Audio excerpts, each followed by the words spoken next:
নিয়ে করলাম। পরে স্যার বললো যে আপনি দিন পড়াইতেই হবে। আমি প্রস্তুতি নিয়ে চলে গেলাম। এপ্রিলের 2 তারিখে পড়াইছি। 99% স্যার কি রিং কি লাগান তো সার্জারি লাগে আমি যে কথা না, একটাই একটা ব্লক ধরেন আপনার এখানে রক্তনালীতে আমি আপনাকে একটা ছবি দেখাই, এই দেখবেন হ্যাঁ, খেয়াল করেন এই যে এই এইখানে দেখেন এই যে শাখা প্রশাখাগুলো দেখছেন, জি এটা হচ্ছে এলসিএস একটা রক্তনালী, জি এটা হচ্ছে আরেকটা রক্তনালী লেফট অ্যান্টেরিয়র ডিসেন্ডিং। দেখছি না তখন আমরা কি করি, এই 100% ব্লক আছে একটা, কিন্তু সে মাঝপথে আছে একটা ব্লক। একটা ব্লকের জন্য আপনার পুরো ওপেন হার্ট সার্জারি করে একটা গ্রাফ দিবেন, সেটা আসলে কঠিন, সেটা আসলে ঠিক না, সেটা জাস্টিফাইড না।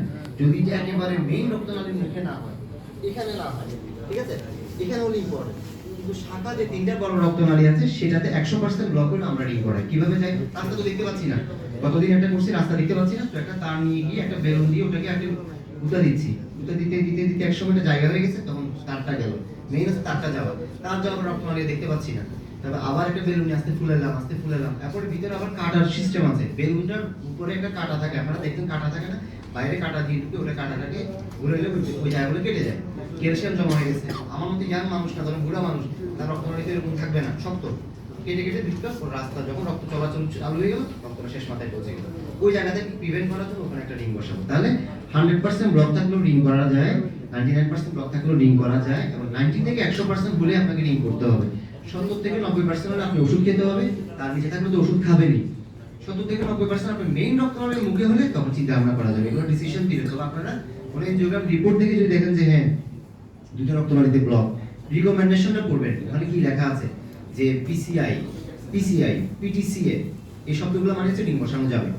সিএবিজি যদি বলে দেয়, সিএবিজি মানে করোনারি আর্টারি বাইপাস গ্রাফ, মানে বাইপাস লাগলে তখন আপনারা বাইপাসের সার্জারি গাড়ি সার্জনের কাছে পাঠাবেন। তবে তারপরও আমার কাছে পাঠাবেন, আমি সিডিটা দেখবো, দেখে যদি মনে হয় অনেকে এটাকে বাইপাস দিয়ে দেয়, যদি দেখা যায় রোগী বাইপাস করতে চাচ্ছে না, বাইপাসের খরচ কত?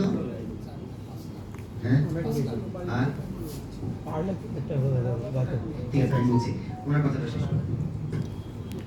স্যার আমাদের এই এনজিওটার রিংটাও পড়াইছি স্যার হাতে।